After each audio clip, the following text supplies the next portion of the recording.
აი სარკმელი იყო. აი სარკმელი იყო და მოდი სარკმლის იქითაც გადავიხედოთ. ვნახოთ აი აქ რა ხდება, აქეთ იქით. ეს გონიფასი იქნება. ო, გალესილი იყო. ხალხო, ჩვენ ამას თუ არ მივხედეთ ესეთ რაღაცებს.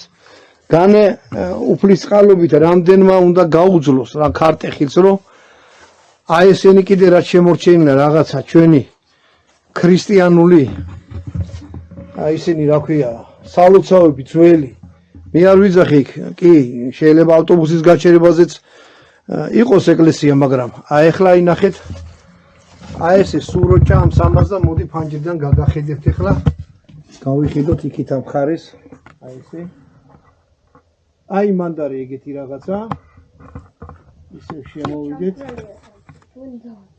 სადა არა თუ ჩაქრა არა